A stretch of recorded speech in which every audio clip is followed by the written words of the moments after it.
Hey everyone, it's Rob, Mr. Robot Shop. I'm doing this video on a Microsoft Surface 3, I think, and yeah.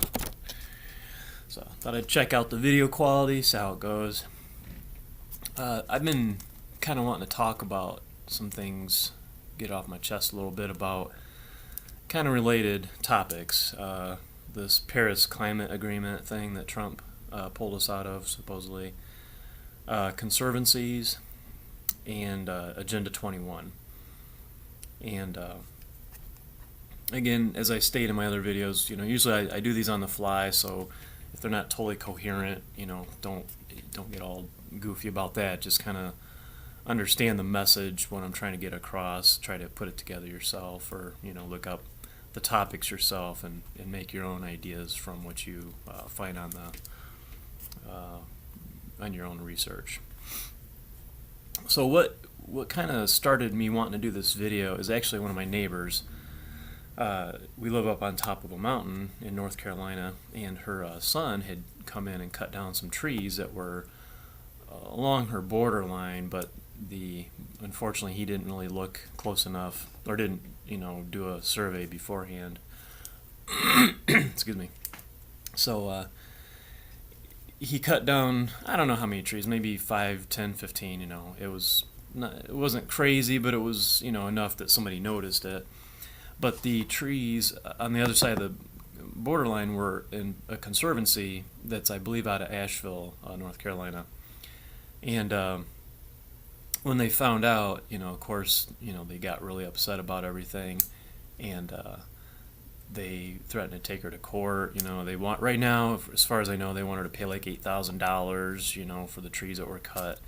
And I would understand part of that, because if it was just somebody's property and somebody cut down my trees, I would, that's kind of what you do. It's like back in the old days when you stole somebody's horse, you got hung, right? So we're not hanging people for cutting trees down, but it's their property. So, but mistakes happen. It wasn't it wasn't like they were trying to be malicious. They basically were just trying to, clear cut the view. And on the mountains, you want the best view you can have. Obviously, there was just, they didn't think, right? It is what it is. So, but it's just weird because the Conservancy, from what I understand, they will basically purchase land from people, and from a lot of times I hear it's either people have a lot of extra land, they want to get rid of it, or it's inherited land and the kids don't want it, so they get an offer from the Conservancy. And the idea is to protect the land, right, and keep people from building on it, right, developers, and whether it be business or commercial. I'm sorry, that's the same thing, business or residential. And so, I get the idea of, preserving space for animals and the natural just habitat, and let it be what it needs to do. I totally understand that. But it's just weird. I'm not saying that having dedicated space for, preservation is a bad thing, but they're so aggressive and so kind of mean about everything. It's like, I could understand if they went 300-400 feet down and chopped a bunch of trees, but literally it was probably maybe 10 feet at the most into the property line. And now they want access from, I'm not going to mention the lady's name, but they want access from her property to, quote, rebuild what was done. And it's like, come on, you can't rebuild a big tree that was knocked down. Yes, you can plant new trees, but that's going to take, 10 and 10 years, decades to get back to the size that they were before. It's just nature, right? You can't really rebuild trees, so it's not like a house burns down, you can rebuild a house. So anyways, it's all about money, really, when it comes down to it. And they said they would be willing to lower the $8,000 penalty if she's willing to grant access on her property, which kind of encumbers it. And I don't know that that's a good idea. It's like, you can gain access to your, not her but them, they can gain access other ways to their property. So why do they want an inroad, right, from hers? Well, I remember when I took a real estate class back in college, when you start using a piece of parcel or a property, if somebody like walks through a house, like from point A to point B, which would be like a house to a beach, and you go through two houses, and that's just been done for years. Well, it kind of becomes almost a heard of, I can't think of the name of it, like a pathway, right? And you almost can't stop it after a period of time, because that's what everybody has become to use. It's come to use that way. Even though it's private property, it can still be accessed because there's been like a precedent set on that. So anyway, so that's the Conservancy. Not a big deal, but if you kind of think about, let's go to the next topic, Agenda 21, okay? That's this thing, you can look it up on the internet. I think it's got something to do with the United Nations. And there's a few maps out there on the net. I don't know how accurate they are, if they're actually from the United Nations or what, but really what I think, they call for sustainability, and I'm fully cool with that, but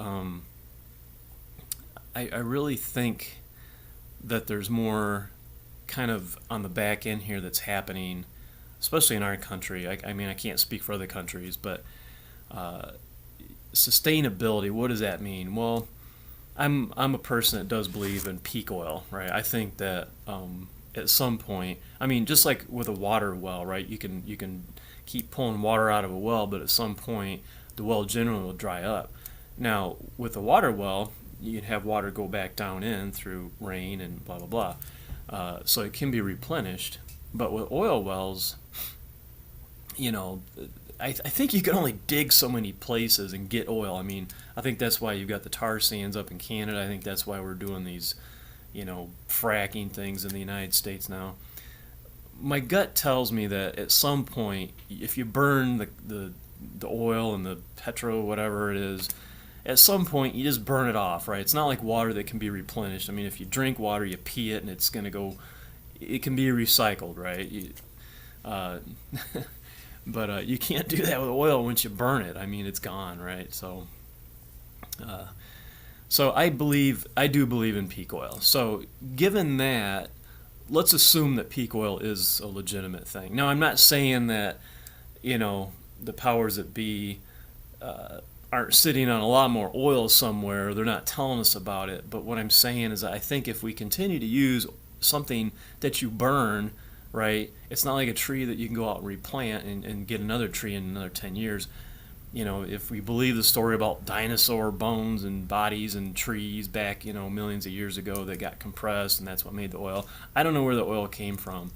But I do believe if you burn it, it eventually will you just run out of it, right? I mean, at some point, now, is it happening now? I don't know.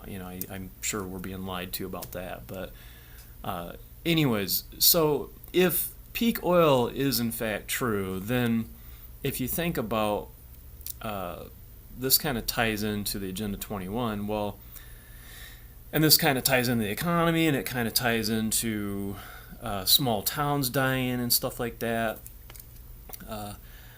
My gut tells me that in the Agenda 21 map, right, where we have these little mega cities all throughout the U.S., I really do think that there's probably an issue with sustainability at some point. Now, you could argue, well, it's just them trying to tax us. It's trying to do carbon taxing and all that. But I think there may be something to it, some truth to it. I don't. You could get into overpopulation of the planet and blah blah blah.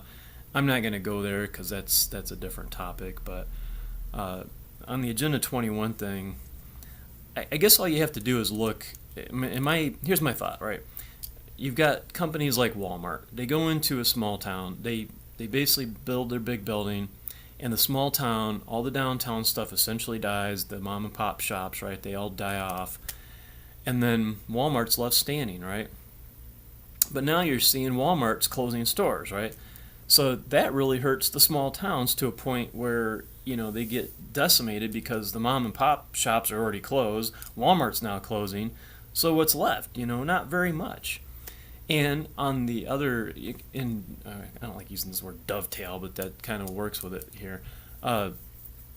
You've got the United States, again, like I mentioned earlier in another video, they've allowed our companies to export our jobs over to like China, right? That, again, they allowed it. They could have stopped it with taxes and tariffs and all this other stuff.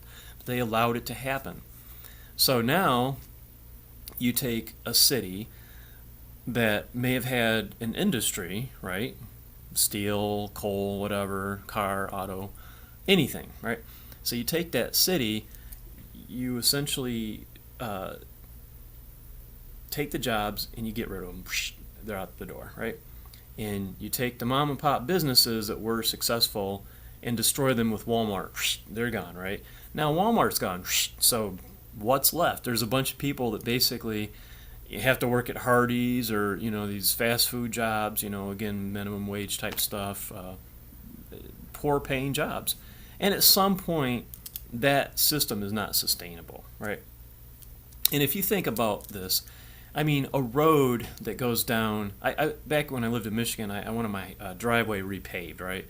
It was going to cost like $10,000 and it was only a couple hundred feet long. I mean, it was just insane, right? So I'm like, I'm not going to do that. But just think, and I know roads are done differently than driveways, but it costs a lot of money to maintain and manage roads, sidewalks, infrastructure, pipes. Everything just costs so much money. And so if you got the jobs and you get rid of the mom and pops and then you get rid of Walmart, well, guess what happens? The city has to go bankrupt or go under, and that's happened, right? Or the state's just unwilling or unable to help out financially with fixing the problem. So at some point, I think the small cities are going to get wiped off the map of the U.S. I think what we're going to see again are these little mega cities, 7 mega cities in the U.S. They may be interconnected with like high-speed rail or something like that. My gut tells me that we're probably going to see small towns just disappear off the face of the earth, right? And that's kind of sad, but if it is what it is, I guess at some point, I mean, I live in a small town, so I already, my concern at some point is, I have my house paid off, but, you still have to be able to get gas and groceries, right? And if the small town dies, then you get that. You can't have that. So, unless you're living in the little house on the prairie kind of days, where you grow all your own food and you teach your kids, there's not much else to do, right? So, anyways, so my spidey sense tells me that's where it's going to go. I may be wrong on this, but, it's a possibility, right? Let's just admit that. So that kind of takes care of those two little topics. And then the last thing I wanted to hit on just briefly is this Paris climate agreement. I believe that people interact with the environment. I believe the environment interacts with people, right? I mean, you get tornadoes, it kills people and wipes their houses out. And I do believe that people have some impact on the environment. Do I believe that we are causing global warming? I don't really want to say yes or no. I used to believe it. Now I'm not so sure. You could use the argument, well, the scientists say that, that's what's going on when we got change and stuff like that. Let's see if this is a telemarketer. I'm going to pause this real quick. I'm going to come back. Okay, so actually on the surface, the pause works. That's kind of cool. Where was I? So, yes, do I believe that people interact with the environment, blah, blah, blah, and back and forth? Yes, I do. Do I believe that we've caused a global warming event? I don't know about that. I was talking about scientists, right? Okay, so if you believe that a scientist always tells the truth or a lot of the time tells the truth, well, all I want to do is direct you to Nazi Germany, right? The Nuremberg trials, who did a lot of really bad things, back in the trials. I think were in the U.S., and I think those scientists actually ended up, living in the U.S. after it was all said and done.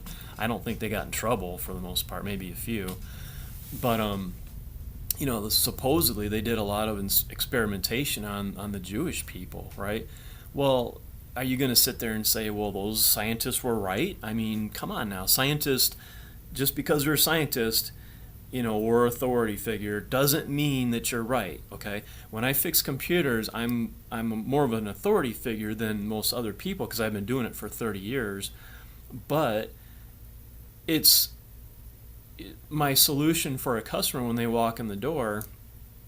I could sit there and say, well, we should sell you this or we should sell you that. Well, even though I've got a lot more experience and a lot more authoritative, ideas in my head and knowledge, I can still, kind of twist it to a point that I'll make the customer, if I wanted to, right? If I'm a dishonest person, I could make them buy things or make them believe things and twist it to a point where they'll buy it, my ideas or my product or whatever. But that doesn't mean that the product that I sell them is the best one, right? It's just like going to a car dealer and just you need a little bitty car, right?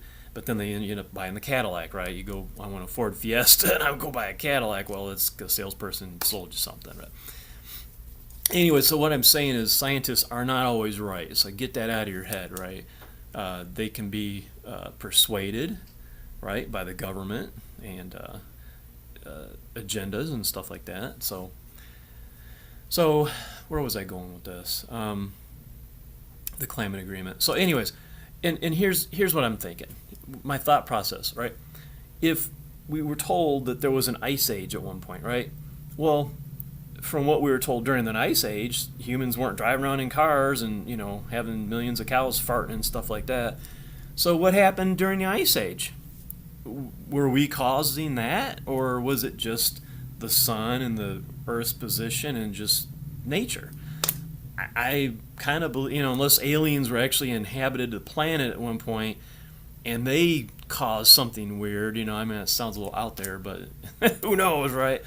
But what I'm saying is climate change, to their own story, has changed by its own without human intervention, right? So it's hard for me to believe a lot of what I hear. I believe that that's an excuse to get what's called carbon taxing, where the more you do and the more you buy, the more tax you have to pay, more taxes, right? I just think it's a central banker's way of getting more money. Okay, that's really what I believe. Now, again, I'm not saying that, we don't impact the environment. I'm not saying that we don't pollute the environment. I get all that, right? I absolutely believe that we do have some impact, but I believe that the bigger picture is the governments and the central banks and all that. I think they're all in collusion with each other. It's kind of like the the federation thing, the wrestling federation. You always hear, you see them on TV and they're like, beating the crap out of each other. But when it comes down to it, you always hear they're out partying after the wrestling matches, right? Because they're all really friends, it's just a show they're putting on. And I really think a lot of these countries are really in bed with each other. United Nations, NATO, I mean, Council of Foreign Relations, Bilderberg Group. I mean, the list just goes on and on. So obviously, there's a ton of communication on the back end of these big bankers and the big corporations and the big countries. So I don't think, I believe they talk more, and I believe they have agendas possibly against the people, because they don't want to lose their power. They don't want us rising up and say, hey, we're going to take over because you guys are screwing us. I mean, and the other thing I think about too when it comes back to climate change, well, if the United States really cared about climate change, right? From what I understand, our companies were actually some of the cleanest companies as far as producing waste, whether it be out in the air or wherever, because of the EPA regulations, right? I mean, isn't that what we hear? That's why we send our jobs and stuff like that overseas because the regulations are so high. The companies just don't want to stay here anymore. It's that, along with cheaper labor, obviously. But if the United States really cared about, and all these other countries, right, or France, and all the ones in this Paris climate agreement, if they really cared, well, and especially the United States, why would we then allow our companies to shift all of our jobs and build new plants in China, right? Plants that are probably a lot more toxic and cause more issues than the plants that were over here to begin with. Why would we, and it costs a lot of money and pollutes the planet just to build a new plant in itself, right? I mean, just like back when George Bush did his little, cash for clunkers thing. I'm like, the story was, well, we want to get these gas guzzlers off the road. Well, guess what? When you take a gas guzzler off the road, you have to build a new car to replace that car. So now you got, 1,000 people, and it's ballparking, right? Let's say 100 people. They're going to work in their little gas guzzlers making the new car. So what's the net effect here? Are you really saving that much? No, just let the gas guzzler die out, and then people naturally build new cars or want to buy more efficient cars. But the thing is, now we have just as many gas guzzlers, right? I mean, they're just bigger now. I mean, the SUVs are bigger. These pickup trucks are bigger. I mean, the gas mileage didn't get no better. I mean, technology might be a little bit better, but I mean, come on. I don't know what was behind all that big mess, but anyway, so what I'm trying to say is I think that this whole climate thing is really just a big scam and a big hoax, because like I said, if they really cared about it, they would just say, you know what, we're not allowing those jobs to go over to China, because we know that China doesn't have the regulations we do. We know that that's going to hurt the environment more than we're already hurting it. So no, you're going to keep the jobs here, you're going to keep the business here, and that didn't happen. So that's why I think there's more to the story than meets the eye, right? So I don't know. Just food for thought. Agenda 21, Conservancies, climate, it all kind of rolls into each other. Again, I think we do need to, not be wasteful, as people. I think we should leave the planet better than we came here, right? But I think we also have to really open our ears and our minds to the possibility that the people running the show, they're putting things into place, and I think it's just asset grab. I think it's land grab. That's really what I believe it's coming down to. I hate to use the word slavery, but when it's all said and done, I really think that they don't want us owning anything. They don't want us. I think they want to control us. I mean, John Deere, I read a couple years ago, their newer tractors from farmers, they don't want you buy. You can't even buy them. From what I was reading, you had to lease them, which means you never own the tractor. John Deere maintains ownership, right? What does that tell you? I mean, you have to continually pay and pay, where in the old system you could pay off your tractor and actually make more profit.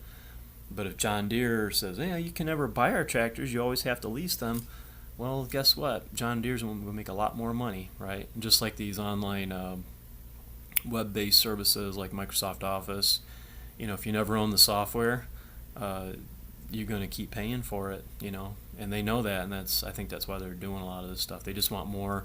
They want to take more and more of our money, so we have less and less power. We have to work more and more hours, so we have less and less good life, So don't. I guess what I'm getting at, don't buy into the system so much. Don't. It kind of goes back to the shopping at the big box stores. Just stop doing it. Go to your local mom and pop. Let's let these big box stores fail. Let's let these corporations fail. I would rather. I was telling my wife Kelly the other day, and I've got to cut this short because it's going too long here. I don't like Walmart. I hate that place. I don't love Kmart, but I would rather go to Kmart and spend my money there than go to Walmart, right? That's if I had to go to a place like that, if a mom and pop shop locally didn't have what I was looking for. I don't like buying online unless I have to, because again, if you do that, you're killing your local economy. So just shop as local as you can, or do without. That's an option too, shop local or do without. So anyways, I appreciate you watching. I know it's kind of a long video, and again, as I said earlier, it may not all tie together and make a lot of sense, but it's just ideas in my brain that I just got to get out there, because I guess maybe in 20, 30, 50 years, if there's no small cities in the U.S., Rob was right, I guess. I don't know. Not like that makes any difference. But anyways, you guys have a good one. Take care.